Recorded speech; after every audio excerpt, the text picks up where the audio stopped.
Marlene. Qué bien empezamos, ¿eh? Oh, le Caserne, Yo creo que Caserne, Lanterne.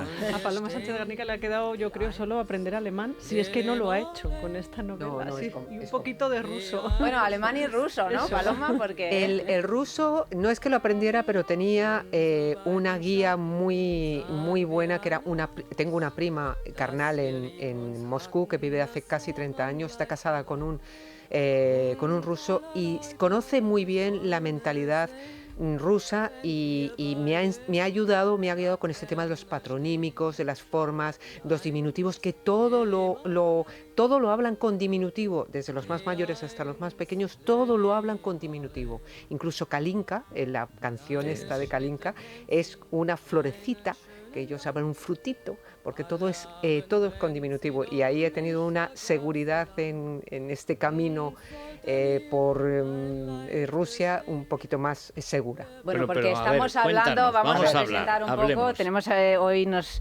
acompaña Paloma Sánchez Garnica, finalista del último Premio Planeta, con una novela, Últimos días en Berlín, que verdaderamente es un recorrido por nuestra historia, porque de ahí venimos, en el que pues el protagonista, Yuri, pues es medio español, pero vive en Berlín, pero también tiene familia en Rusia, y bueno, repasas toda esa época increíble, ¿no? Dolorosísima, por otra parte, de esos dos grandes totalitarismos que fueron, por un lado, el estalinismo y por otro, el nazismo. Una novela, Federico, que la empiezas con historias de amor incluidas, que no puedes parar de leer, porque todo lo que te va contando te resuena tanto desde un punto de vista emocional, sentimental, ¿no? Como, bueno, pues eso, Y histórico. No todo, ¿eh? Y hay partes durísimas que tienen que ver Sí. con cómo se va creando todo el régimen de Hitler, que no te puedes creer que hayan ocurrido y que luego obviamente entiendes que han ocurrido, ¿verdad? Pero Bueno, como ese pueblo, vete a Venezuela y lo verás. eso es, como Si esa esto está gente inventado, o se lo va sea. creyendo y al final hacen las máximas Ahora, Paloma, barbaridades ¿por en nombre del qué te régimen. metes en algo tan difícil de quedar bien? Porque es verdad que la parte última, el hundimiento y tal, más o menos está contado. Pero la parte primera, ahí son bastantes años. Hasta llegar a la Guerra Mundial son bastantes años. Y sobre todo el auge y tal, desde Berlín, Alexanderplatz, etcétera, ha sido muy tratado. Es decir, entrar ahí con una perspectiva nueva, hay que tener o valor o una idea muy clara de lo que querías. ¿Tú entraste con la idea de la novela o ha sido, conforme escribías, te ha ido saliendo otra novela de la que pensabas? No, yo escribo sin saber, tengo la curiosidad de entender esa época y de entenderla desde el punto de vista no de los grandes acontecimientos históricos, no de los grandes personajes históricos, sino de gente corriente, gente normal como yo, cómo vivió esa época. Y tenía mucha curiosidad de entender qué ocurrió en esa Alemania, en esa sociedad culta, muy La más rica y la más culta la del más mundo. culta del mundo. Del mundo. ¿Qué es lo que sucedió para que a partir de ese 30 de enero de 1933 siguieran ese gran error? ¿Qué falló para que ocurriera lo que ocurrió, ¿no? Cómo esa sociedad siguió enfervorizadamente y de forma apasionada, considerándole casi un dios, a un personaje, un salvador de la patria como era Hitler, y las ideas del nazismo, ¿no? ¿Qué es lo que falló? Tenía la curiosidad, pero en el camino me surgieron varias lecturas de la otra cara de la moneda, que fue el estalinismo, que es diferente porque ahí se estableció una revolución violenta con una guerra civil más violenta todavía, y luego la llegada del estalinismo y el miedo, el terror, ¿no? El sentirse vigilado por todo y por todos. Y esas dos balanzas me planteé ir solamente hacia una, pero al final tenía tanta curiosidad por las dos que me adentré casi tomando aire para adentrarme por un camino que me daba mucho respeto al principio, sí que es verdad. Ahí es curioso, pero hay bastantes personajes que están en los dos. O sea, no es que participen del comunismo, pero lo viven desde Lenin, bueno, el caso de Andrés Nin, por ejemplo, y otros, y las hermanas Buber-Newman, por ejemplo, que están en el leninismo, que es el que inventa la historia, que Hitler como Mussolini lo que están es admirados del primer totalitarismo, que es el que crea Lenin. Lo que Stalin mejor es la técnica fijándose en Hitler, sobre todo. Sí, porque Mussolini tiene se el retroalimentan. invento, pero es un país católico y de alguna manera, digamos que se masacra poco. Es una dictadura para él, para presumir, y tiene un pequeño imperio, pero claro, Hitler no, Hitler va a lo grande de un imperio mundial, etcétera. Bueno, Alemania. Pero curiosamente hay muchos que oscilan, incluso que pasan de un servicio secreto a otro, que cuando conocen uno se hacen agentes del otro, luego se arrepienten del otro, vuelven al uno. El comunismo alemán, que se van muchos a Rusia y luego sufren las consecuencias de purgas. Y las propias SS que decían, las SA, que les llamaban bistec, pues que eran pardas por fuera y rojas, por dentro. Fueron rojas al principio, pero luego fueron totalmente pardas. Y esos fenómenos que fueron de masas, además. Es que es la diferencia del nazismo y el stalinismo con respecto de otras dictaduras, autocracias, como por ejemplo el fascismo en Italia. Es que lo que pretendieron ambos líderes es hacer de las clases de la sociedad una masa enfervorizada con respecto de la ideología propia, ¿no? No solamente establecían un partido político único y un caudillo, sino que además las masas tenía que ser única. Sí. Todo el que estuviera fuera de esa masa estaba fuera del sistema y podía ser tenía problemas en el trabajo, problemas con su familia, podía ser detenido, podía ser deportado y podía ser aniquilado. Es decir, estaba excluido, no es que tuviera disidencia, no, es que estaba excluido. Y ese es el factor, yo creo que fundamental de estos dos totalitarismos más que... ¿Cuánto te ha costado hacer la novela y cómo ha sido hasta concluirla?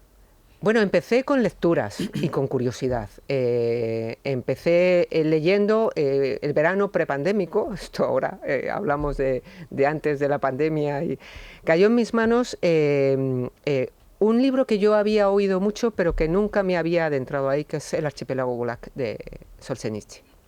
A partir de ahí se me encendieron todas las luces en mi cabeza de curiosidad. ¿No crees que es el mejor libro del siglo XX? Yo cuanto más vueltas le doy... No lo sé, hay muchos libros. El más importante. El más importante porque dicen cosas que no se habían dicho. Hay una cosa, el otro día es que me decía, oye, me han dicho que lea El archipiélago Gulag. Digo, es que si no has leído El archipiélago Gulag, no has leído nada. Claro. Nada. Yo dejé el comunismo leyendo Archipiélago Gulag. Y hay una página que recordarás como escritora, que es cuando cuenta, están muertos de hambre, pues los mataban de hambre, que era una manera de reprimirlos y de torturarlos, que le llega un poco de carne, una albóndiga. Entonces él cuenta cómo va comiendo una albóndiga y el efecto que en todo su cuerpo hace la entrada de un poco de grasa y un poco de proteína.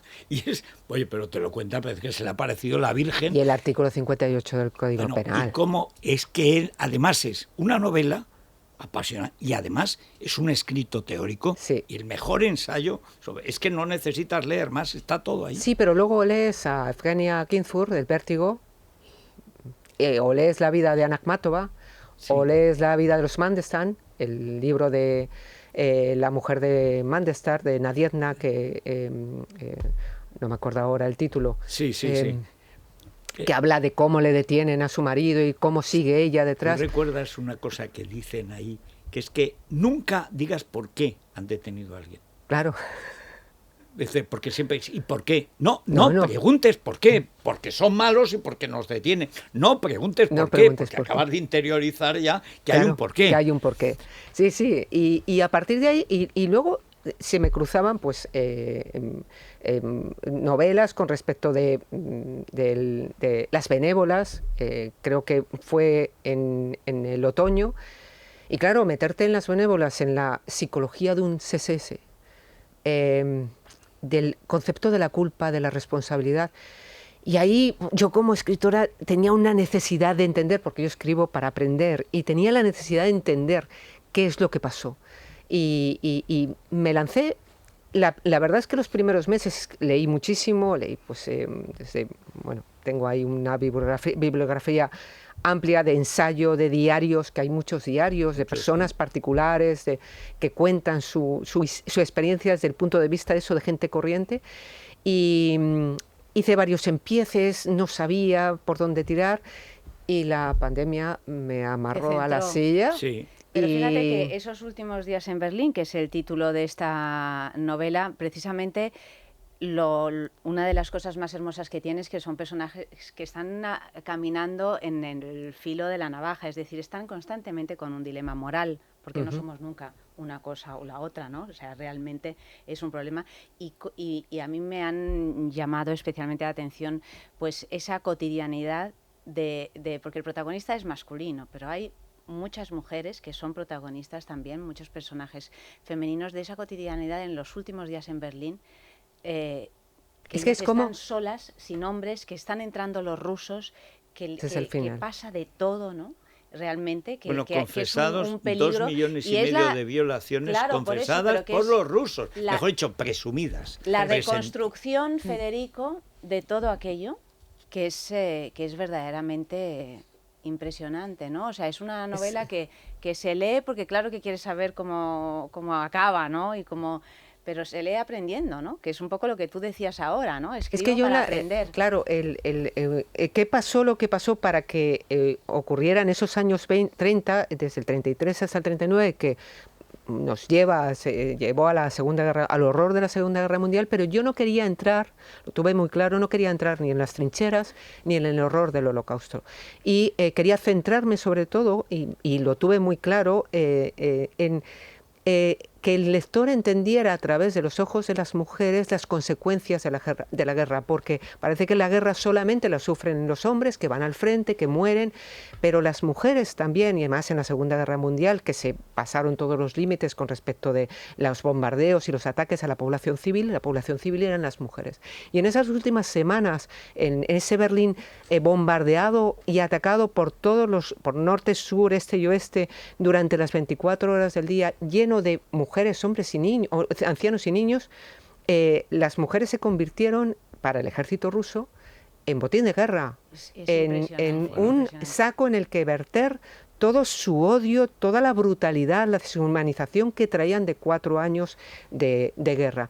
Y esas mujeres primero tuvieron que normalizar esa tragedia porque no fueron violadas una vez, fueron violadas muchas veces por muchos y durante muchos días. Bueno, es que ibas a por agua y te violaban, claro, o sea, solo por el hecho de ir a por agua. De salir. De salir. Y además nadie te defendía porque que te toque a ti, a mí no me toca. O sea, es esa sensación de primero normalizar, después buscar una forma de protegerse y después callar, guardar silencio por vergüenza, por tabús sociales y porque tenían que recibir a los hombres vencidos, a sus hombres, a sus padres, a sus hermanos y sobre todo a sus maridos, tenían que recibirlos vencidos, humillados, y tuvieron que reconstruir no solamente las calles, esas mujeres ladrillo que se ve que van, sino los hogares, la sociedad, la base de la sociedad. Y esas mujeres guardaron silencio, callaron y no quisieron contar su tragedia.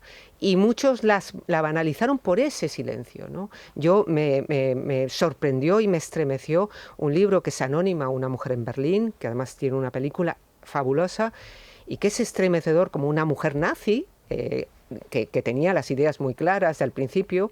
Cuenta a partir del 20 de junio de 1945 y durante hasta el mes de junio el día a día que ella como mujer va pasando, ¿no? Cómo van llegando poco a poco las noticias de que llegan a los barrios del exterior, hasta que ella vivía en el centro de Berlín, cómo van llegando y lo que va sucediendo, porque había teléfono a medias, ¿no? Había momentos en los que había... Entonces de otros barrios les contaban lo que estaba pasando, el miedo, la sensación de desprotección.